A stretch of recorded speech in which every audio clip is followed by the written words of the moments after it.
Drowsy driving causes nearly 100,000 crashes on American roads every year, and a lot of them happen on the same dead stretches, at the same dead hour, mile after mile after mile. Truckers know those roads. They know the one between 2 and 4 a.m. is when the highway stops feeling real. This is the story of a driver who picked up a passenger on Route 66 that night. The dashcam says he was alone the whole time.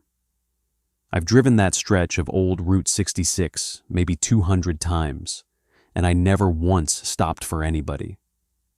You don't, out there. Not at 2 in the morning. Not in late October, when the desert gets cold enough to see your breath and the dark goes on so far it stops feeling like a place and starts feeling like a thing. But that night, my headlights caught her, and I slowed down before I even decided to. She was standing on the shoulder, just standing. No car pulled over, no hazards blinking, no bags at her feet. No reason for a person to be there. She was facing the road, perfectly still, the way you'd stand if you were waiting for a bus that was never coming. My high beams washed right over her, and she didn't flinch. Didn't squint, didn't lift a hand to wave me down. That should have been enough. 15 years on the road teaches you to trust the small wrong things, and everything about her was a small wrong thing. I told myself a story instead. Broke down car over the rise. Argument with a boyfriend, walked off mad, out of gas. People end up in stupid places for ordinary reasons all the time, and you can't just leave a woman alone in the cold in the middle of nowhere. So I eased the rig down, air brakes hissing, and rolled to a stop a little past her. In the mirror, I watched her walk up to the cab. Slow, even, like she had all the time in the world. The door opened and she climbed in, and the cold came in with her. Not cold like night air, cold like the inside of a freezer, the kind that touches the back of your throat. She pulled the door shut, she faced front, and she didn't say one word. "You okay?" I asked. "Car trouble?" "Nothing." "Where are you headed?" "Next stop's about 40 miles. I can get you that far." Nothing. She just looked at the road, hands in her lap, eyes forward, steady, like she was reading something written on the dark up ahead. Now, I'll be honest with you. My first feeling wasn't fear. It was that polite, awkward kind of uncomfortable where you figure she's in shock, or she's not all there, and you don't want to push. So I let it go. I pulled back onto the highway and I drove. For the first few miles, I kept glancing over. She never moved. Not to shift in the seat, not to look out the window, not to fix her hair. People can't sit that still. Try it sometime. Even sitting still, you adjust, you breathe, you exist a little. She did none of that. She sat there like a photograph of a person. And here's the thing I noticed around mile 10, the thing that started turning my stomach. I couldn't hear her breathe. In a truck cab at night, it's just you and the engine and your own lungs, and you get used to that rhythm. There was no second rhythm. The seat next to me had weight in it. I could feel the cab was carrying more, but it had no sound. I turned the radio up. Old habit fills the quiet. It hissed into static halfway through a song and stayed there.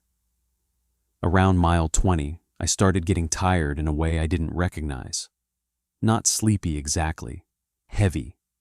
Like the air in the cab had gotten thick and warm and was pressing down on my eyes. My head dipped. The white line drifted toward the center of the windshield, and I caught it, snapped back, gripped the wheel. And when I came back, she had turned her head. She was looking at me. I want to be careful how I say this, because in the moment I told myself I imagined it. But she was looking right at me, And her face. There wasn't anything wrong with her face. That's what got me. It was just a tired woman's face. Sad, almost. And then she looked back at the road, slow, deliberate, like she was showing me where my eyes were supposed to be. I put them there. I stared at that line like my life depended on it, because some animal part of me had decided that it did. The next 20 miles, every single time my head got heavy, every time the road started to blur and pull, I'd feel her turn. I never caught the movement. I'd just sense it, that cold leaning toward me, and I'd jerk awake, and there'd be the line, dead center, where I'd been drifting. She kept doing it, the whole way. She kept putting my eyes back on the road. I have never been so glad and so terrified to see a truck stop in my life. The big lit sign came up out of the dark, the lot half empty, sodium lights buzzing orange. I pulled in, parked at the far end where it was quiet, and I let out a breath I felt like I'd been holding for 40 miles. "Listen," I said, turning to her. "You're safe, okay? There's a phone inside. We can call someone." The seat was empty. The door was still shut, still locked from the inside, the way I'd left it. There was no cold spot, no dent in the cushion, nothing. Just my jacket where I'd thrown it. I sat there in that orange light with my heart going off like a hammer, telling myself I'd been alone, I'd fallen asleep, I'd dreamed her, drowsy driving. That's all, that's a real thing, that happens. So, I did the one thing I knew would settle it. I pulled the dashcam card and I watched it on my phone, right there in the cab. It showed me driving, mile after mile of empty road, my own hands on the wheel. The passenger seat was empty the entire time. No woman on the shoulder, no door opening, just me. I almost laughed. I almost felt relief. And then I watched it again because something was bothering me, and the second time I saw it. All down that stretch, over and over, the truck would start to drift toward the center line. Slow, lazy, the way a truck drifts when the man driving it has stopped being awake. And every time, right before it crossed, my own head would snap up. Sharp, like something had pulled it. I counted.